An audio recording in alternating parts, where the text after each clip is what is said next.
The Locked Briefcase. Before we dive in, make sure you're strapped in, subscribed, and ready, because once this case starts unraveling, there's no turning back.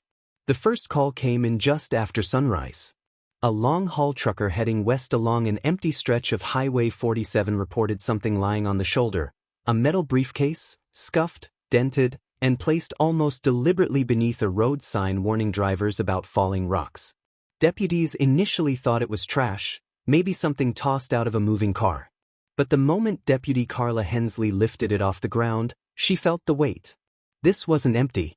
And the lock was industrial, far stronger than anything you'd find in a store. The surrounding area was silent.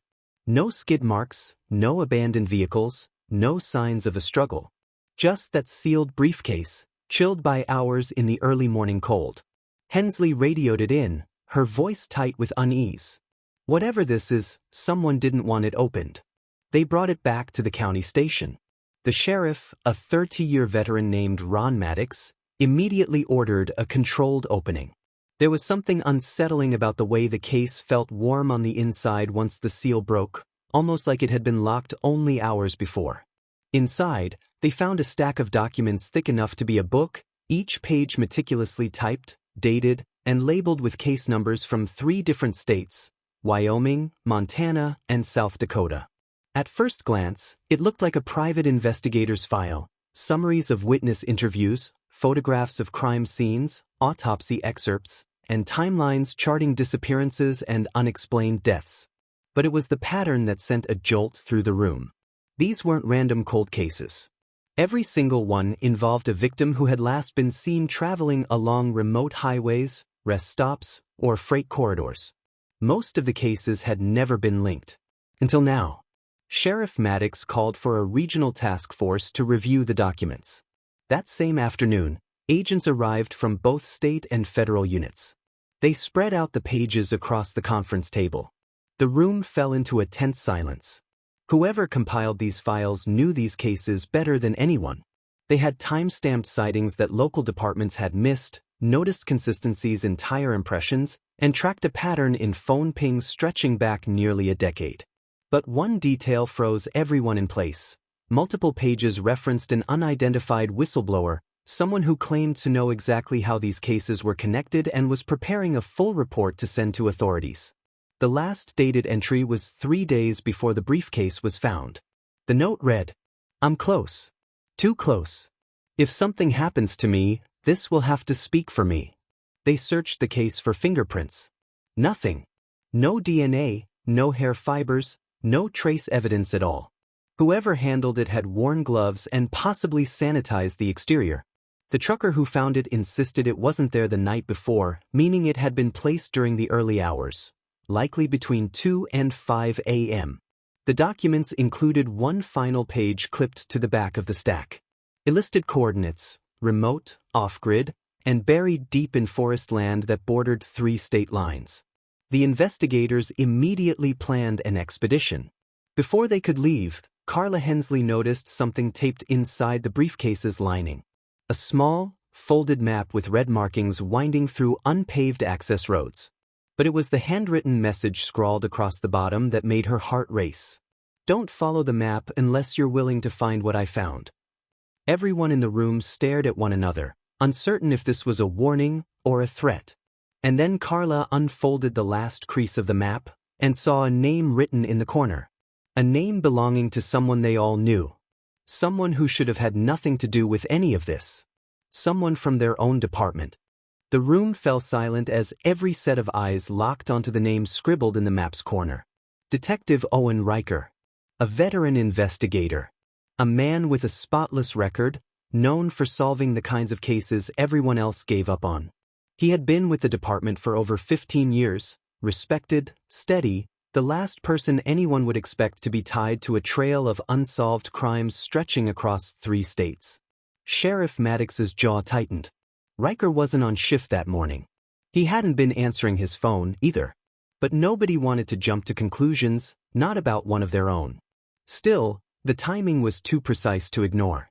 They drove to Riker's home, a modest cabin on the outskirts of town, surrounded by tall pines and a gravel drive that hid tire tracks well. His truck sat outside, cold, untouched.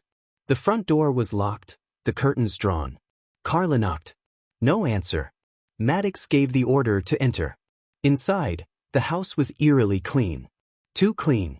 Not a single coffee cup in the sink. No clothes left out. No personal items scattered anywhere.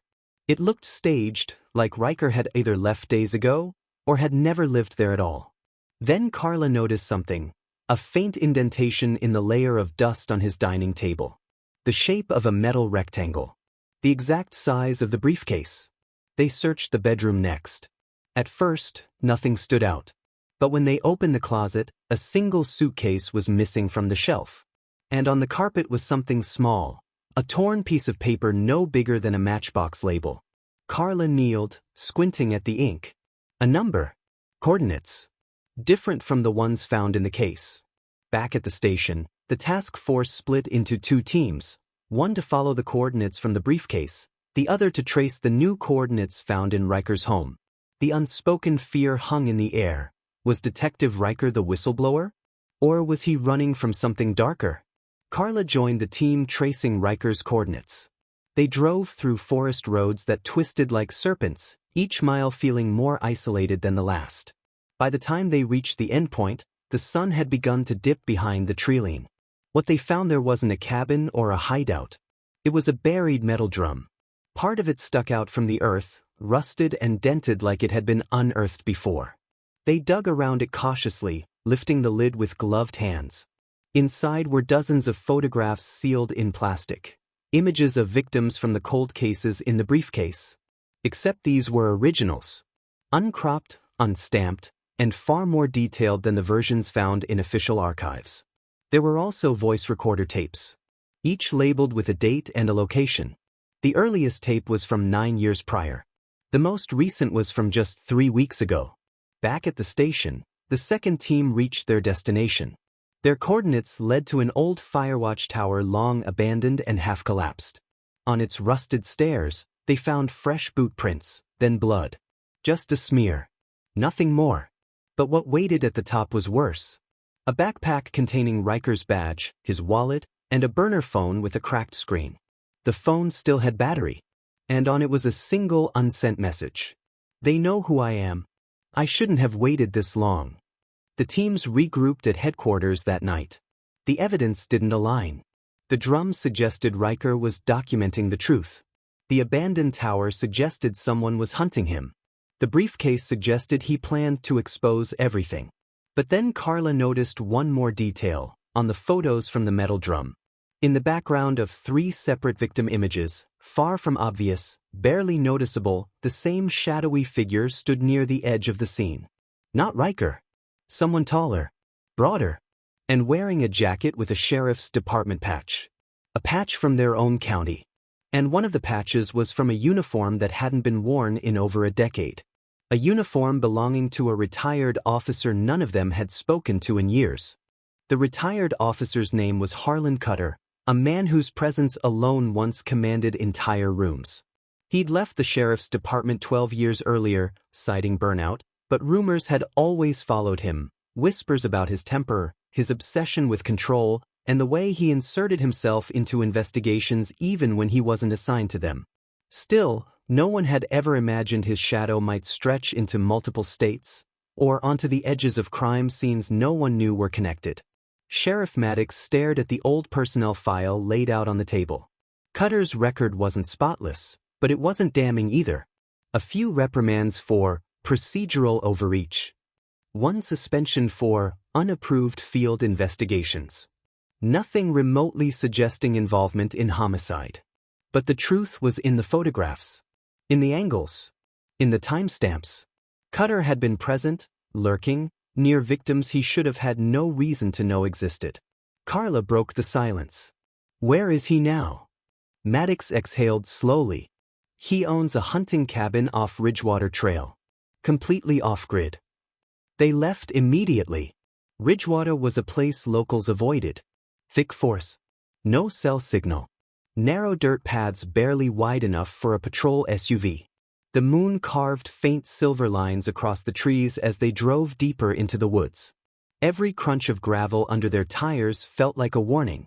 When they reached Cutter's property, there were no lights, no movement, not even the hint of a generator hum. The cabin sat crooked atop a small ridge, its windows covered with metal shutters. A wind chime made of bullet casings clinked softly near the door. Maddox signaled. "Approach slow."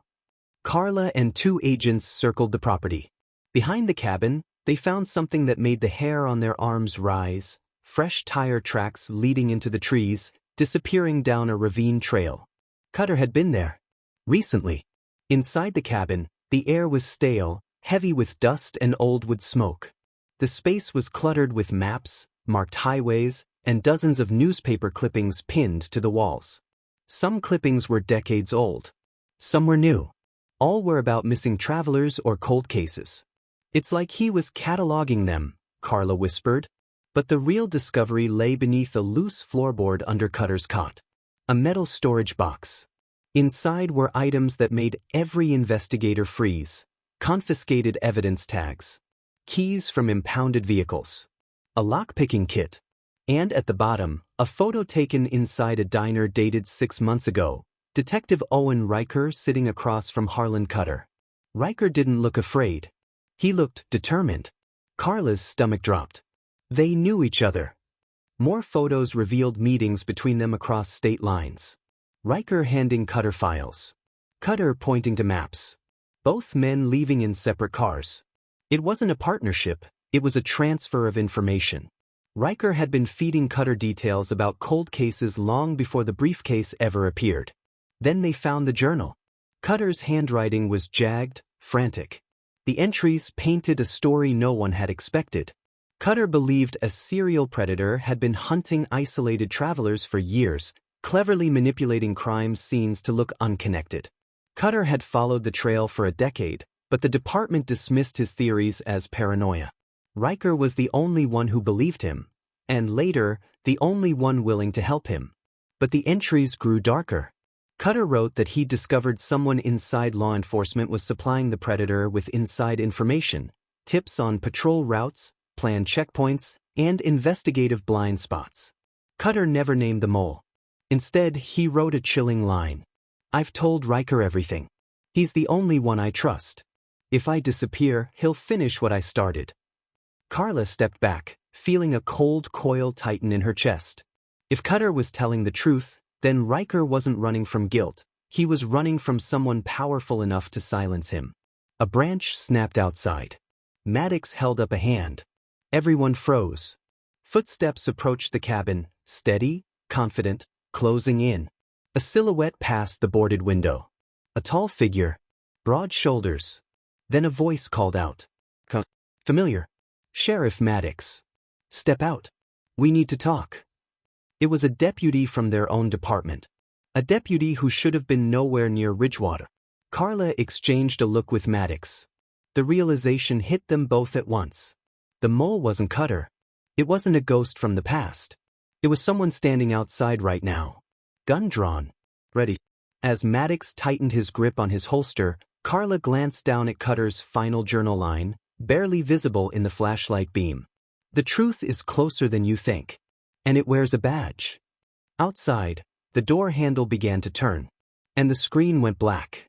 If you thought this story was intense, the next one will hit even harder. Make sure you're subscribed so you don't miss what comes next.